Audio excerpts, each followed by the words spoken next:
नांदेड़ से खबर। महाराष्ट्र हड़गांव नगर पालिका के लिए आज आखिरी दिन कई लोगों ने अपने नामांकन पत्र दाखिल किए। हड़गांव में शिवसेना भाजपा गठबंधन अंतिम समय में बना और शक्ति प्रदर्शन करते हुए विधायक बाबूराव कदम कोहलीकर और पूर्व सांसद सुभाष वानखेड़े के नेतृत्व में नामांकन पत्र दाखिल किए गए। महापौर पद के लिए श्रीमती रोहिणी भास्कर वानखेड़े ने अपना नामांकन पत्र दाखिल किया।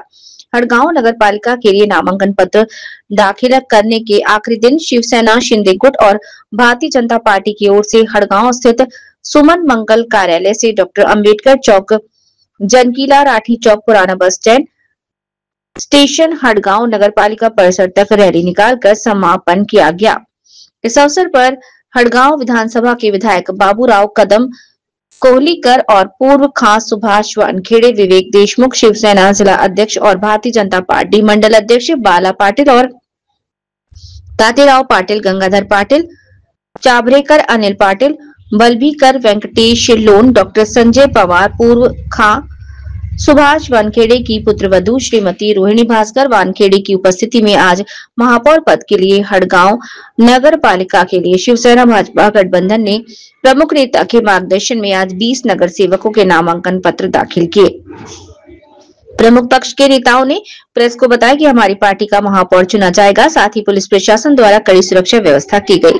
शिवसेना भाजपा या युतीच्या वतीनं आज शेवटच्या दिवशी म्हणजे 17 तारखेला नगर परिषद हदगावच्या निवडणुकीचे फॉर्म आज दाखल करण्यात आलेले आहेत आणि जे फॉर्म्युला स्टेट लेवलला ठरलेला आहे त्या फॉर्म्युल्याप्रमाणेच जिथं स्थानिक आमदार ज्या पक्षाचा त्याचप्रमाणे आम्ही 25% जागा भाजपाच्या मंडळीला दिलेल्या आहेत आणि 75% जागा आमच्याकडे आहेत।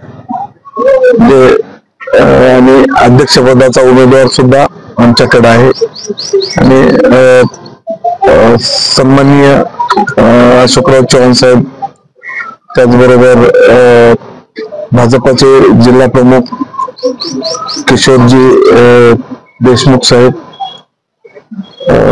यांच्या वतीनं आम्ही हदगाव तालुक्यामध्ये नगर परिषद हदगावची युती करूनच आज फॉर्म भरलेले आहे।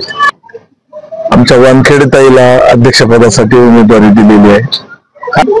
बरोबर आहे तुम्ही म्हणता ते, परंतु ही महायुतीची जरी राज्यात सत्ता असली तरी स्थानिक स्वराज्य संस्थेमध्ये काही ठिकाणी युती झालेली आहे, काही ठिकाणी नाही झालेली आहे। शेवटी तिथल्या कार्यकर्त्याच्या याच्यावरच युतीचं ठरलेलं आहे आणि कार्यकर्त्याला जर करायचे नसेल तर काही ठिकाणी केलेली नाही, काही ठिकाणी झालेली आहे। त्याच्यामुळं सगळीकडेच झाली असं म्हणता येणार नाही, काही ठिकाणी झालेली आहे। बिघाडी सांगता येणार नाही, पण शेवटी कार्यकर्त्यावर अवलंबून आहे ना।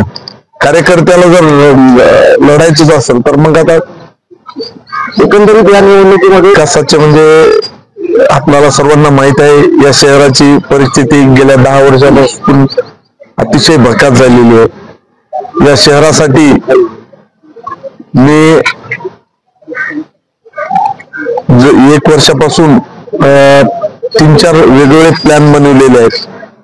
त्याच्यामध्ये 185 कोटी रुपयाची अंडरग्राउंड ड्रेनेजची व्यवस्था, मला विस्तारीकरणासाठी विखे पाटील साहेबांकडून जलसंपदाची जमीन सुद्धा दान म्हणून घेतली 17 इकडे कोठा रस्त्याला। त्याच्यानंतर पूर्ण कॉन्क्रिटीकरण, पहिले ड्रेनेजची व्यवस्था अंडरग्राउंड, त्याच्यानंतर कॉन्क्रिटीकरण, बाजूलाच जो 6-7 एकर जमीन होती गायरान, भगंत टेकडी म्हणून आहे एक तामसा रोडवर, त्या ठिकाणी आम्ही 14 एकर जमीन मोजून घेतली आणि गायरान जमीन आज भगंत टेकडीच्या या विकासासाठी डेव्हलपमेंटसाठी आम्ही केली। जो पहिला तर 250 कोटी रुपयाचा प्रोजेक्ट होता, इगतपुरीच्या धर्तीवर मेडिटेशन सेंटर आणि सर्वच डॉक्टर बाबासाहेब आंबेडकर यांचा भव्य स्टॅच्यू आणि भगवान गौतम बुद्धाची सुद्धा एक ध्यान केंद्र आतमध्ये, अभ्यासिका